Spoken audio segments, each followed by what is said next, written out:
so intense, the way you work that body. Perbezaan produk mekanikal dan produk mekatronik. Contoh, produk yang dikatakan produk mekanikal seperti jet kereta yang menggunakan pergerakan manual. Bagaimana menentukan produk mekanikal? Apakah komponen mekanikal? Perhatikan dan fahamkan. Produk mekanikal melalui prinsip mekanikal berfungsi. Input, pergerakan putaran. Proses, menggunakan pergerakan gear supaya dapat melakukan tugasan ataupun kerja. Output, pergerakan lurus ataupun liner. Ini adalah sebuah jet kereta yang digunakan untuk menaikkan badan kereta menggunakan produk mekanikal. Ini adalah sebuah jet kereta. Ia mempunyai input, proses dan output. Input adalah pergerakan putaran. Proses, pergerakan gear supaya dapat melakukan kerja yang membolehkan bahagian sangga atas naik disebabkan pusingan gear yang menggunakan komponen mekanikal iaitu gear. Output, dapat memegang bahagian bawah bingkai kereta untuk mengeluarkan tayar disebabkan pancat ataupun tayar rosak. Jenis-jenis gear ataupun komponen mekanikal. Sebahagian komponen mekanikal yang digunakan adalah gear. Ada beberapa jenis gear dan fungsinya yang telah kamu pelajari semasa bab 2.2 reka bentuk sistem mekanikal pada tingkatan 2 yang lalu. Gear yang digunakan untuk produk jet adalah gear belitan. Fungsinya memindahkan tenaga putaran aci pada sudut tertentu ataupun menaikkan ataupun menurunkan objek yang tertentu. Contoh pergerakan gear belitan. Saya sedang menaikkan badan kereta dengan menggunakan putaran pada bahagian input. Jadi kamu boleh perhatikan iaitu badan kereta akan naik disebabkan proses yang kita ada pada jet tersebut. Jadi saya akan buat putaran lagi. Jadi bila tayar boleh berpusing bermaksud outputnya telah naik ke atas. Pergerakan motor elektrik pada sebuah jet kereta. Tujuan saya menunjukkan hal ini supaya kamu dapat membezakan antara produk mekanikal dan juga produk mekatronik. Di sini contoh jet menggunakan pergerakan motor elektrik, iaitu menggunakan tenaga elektrik. Kamu telah mempelajari dua jenis pergerakan, iaitu pergerakan manual dengan menggunakan tenaga manusia dan satu lagi pergerakan menggunakan pergerakan motor elektrik. Input bagi proses ini ialah menggunakan komponen aci engkol. Kamu telah melihat pergerakan komponen engkol pada produk mekanikal. Jadi, pergerakan motor elektrik adalah input. Seterusnya adalah proses. Proses menggunakan pusingan engkol untuk menaikkan badan kereta sebagai output. Adakah produk tersebut adalah produk mekatronik? Jawapannya tidak. Sebab ia menghentikan produk tersebut dengan memutuskan sambungan elektrik dengan menekan switch. Ia bukan berfungsi secara automatik. Jika ia berfungsi secara automatik, di mana kita boleh namakannya sebagai reka bentuk mekatronik, cuba kamu lihat bagaimana sistem mekanikal berfungsi. Bolehkah kamu menghasilkan produk mekanikal kepada produk mekatronik? Tentu boleh. Dengan menghasilkan penambahbaikan supaya produk mekanikal akan berfungsi secara automatik tanpa kamu tekan switch on ataupun switch off. Bolehkah produk ini dijadikan sebagai produk mekatronik? Sudah tentu boleh.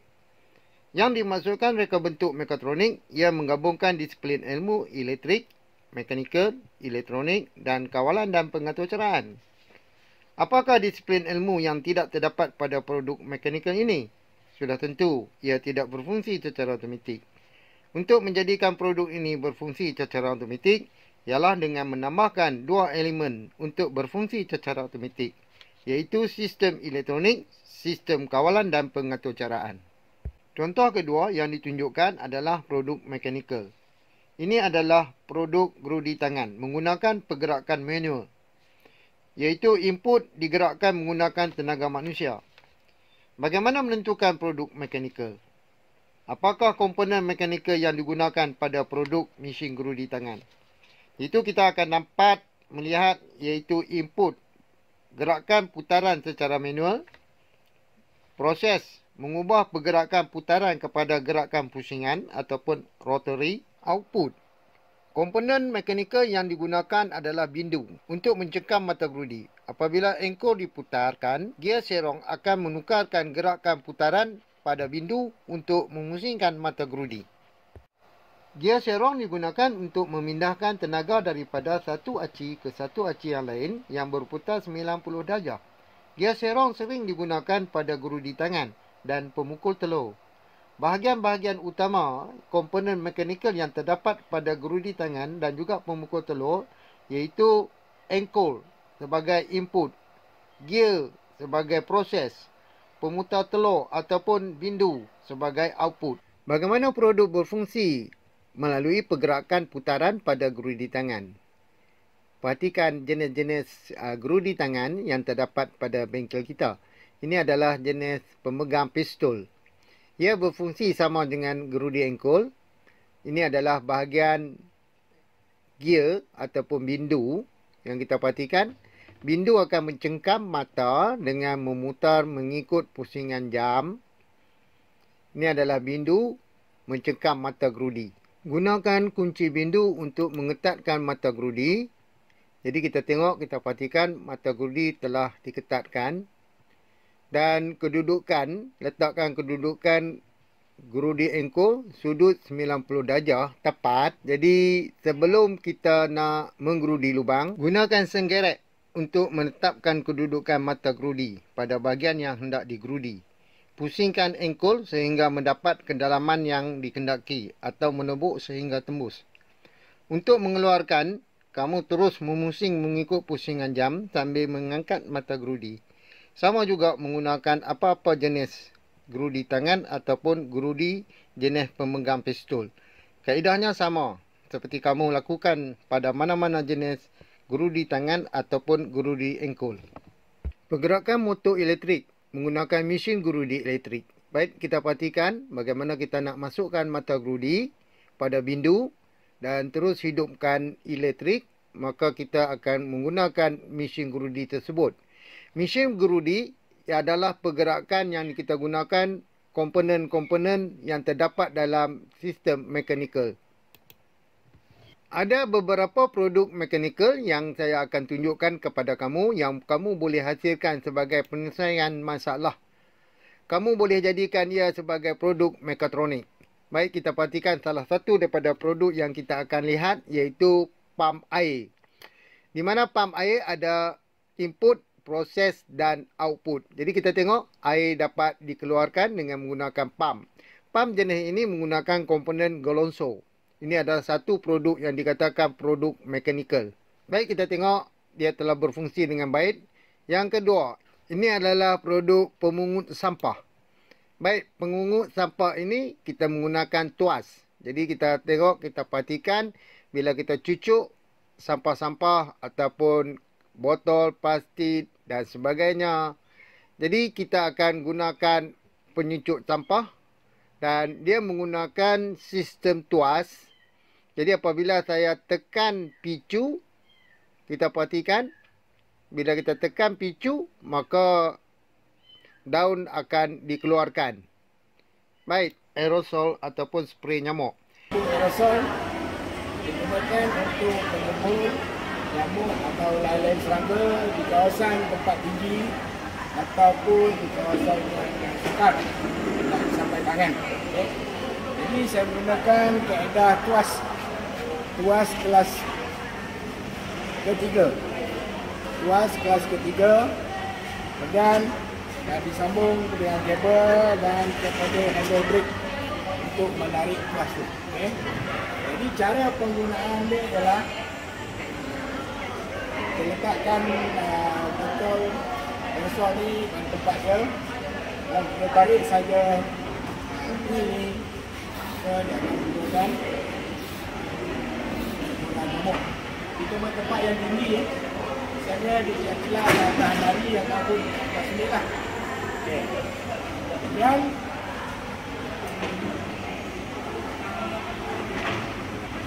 ini yang bersih contoh semut kerengga, ada pokok buah-buahan atau semut-semut dan sebagainya. Jadi yang ni untuk lebih kepada penggunaan outdoor. Yang ni tadi untuk penggunaan indoor. Jadi fungsi dia dua-dua sama. Cuma reka bentuk dan dia punya reka bentuk berlainan lah sedikit. Yang ni saya gunakan bakar. Menambahbaikan pada produk reka bentuk mekanikal yang sedia ada pada tingkatan 2 bab 2.2.3 iaitu menghasilkan reka bentuk gadget sistem mekanikal. Baik, kita boleh perhatikan satu produk yang saya akan tunjukkan kepada kamu. Produk ini adalah satu penambahbaikan yang terdapat dalam buku tingkatan 2 iaitu kita buat penambahbaikan menggunakan motor elektrik bagi menggerakkan basikal. Ini adalah basikal adalah satu produk yang dikatakan produk mekanikal. Jadi, bolehkah kita jadikan produk mekanikal ini dijadikan sebagai produk mekatronik? Jadi, apa yang kita perhatikan di sini, dia mempunyai beberapa sistem. Yang pertama, dia mempunyai sistem elektrik. Yang kedua, dia mempunyai sistem mekanikal. Jadi, untuk jadikan dia mekatronik, maka kita buat penambahbaikan pada basikal tersebut. Kita buat pengaturcaraan. Jadi, apakah pengaturcaraan yang kita nak buat? Jadi, apabila kita menambahkan satu daripada pengaturcaraan, maka kita dah dapat 3 sistem yang ada di situ. Gabungan sistem yang ketiga adalah sistem elektronik. Jadi, untuk mendapatkan dia sebagai produk mekatronik, dia boleh berfungsi secara automatik. Jadi, apa yang dimaksudkan berfungsi secara automatik? Pada waktu malam, maka lampu akan menyala. Jadi, di sini saya akan masuk pengaturcaraan. Sama juga, apabila sampai kepada ada halangan, saya akan tambah buzzer. Apabila ada halangan, buzzer akan bunyi. Apabila buzzer berbunyi, maka itu adalah yang dikatakan sebagai produk mekatronik. Okey, jelas. Satu lagi saya akan bincang bersama kamu, iaitu komponen mekanikal, iaitu sesondol. Jadi, sesondol digunakan untuk menurun ataupun menaikkan injap. Itu saja. Kamu perhatikan contoh produk yang saya letakkan di sini, iaitu satu produk yang dikatakan produk mekanikal. Jadi, produk mekanikal ini apabila kita letak pengaturcaraan, dia akan jadi satu produk mekatronik. Jadi, apa yang kita tengok di sini, sesondol itu menondol, kita tengok itu, lengan lesung. Jadi, apabila sesondol mengetuk lengan lesung tu akan menumbuk. Contohnya, kita akan letaklah untuk dia nak menumbuk apa? Kopi, beras dan sebagainya. Ataupun nak menghancurkan sesuatu benda. Baik, jadi kita tengok di sini dia mempunyai gear. Jadi gear ini akan disambung pada sesondol. Jadi sesondol ni apabila kena lengan, jadi apabila kita reverse, dia tak boleh lah. Dia akan bergerak mengikut pusingan jam. Jadi kita tengok sesondol. Inilah yang dimaksudkan sesondol. Baik, yang kedua kita tengok pergerakan mekanikal menggunakan enjin, iaitu menggunakan tenaga bahan api.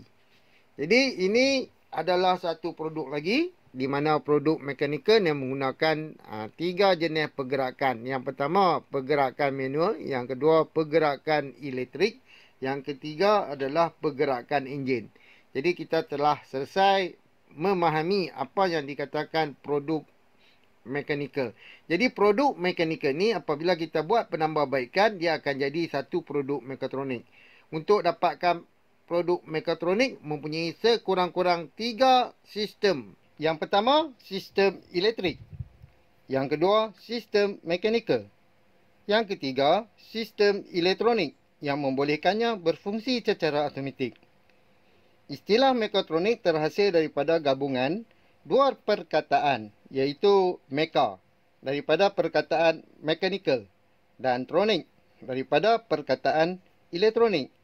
Itu yang dikatakan, yang dimaksudkan mekatronik. Mekatronik adalah gabungan yang boleh menghasilkan sesuatu produk berfungsi secara automatik. Sekian, terima kasih. Kita ulang balik.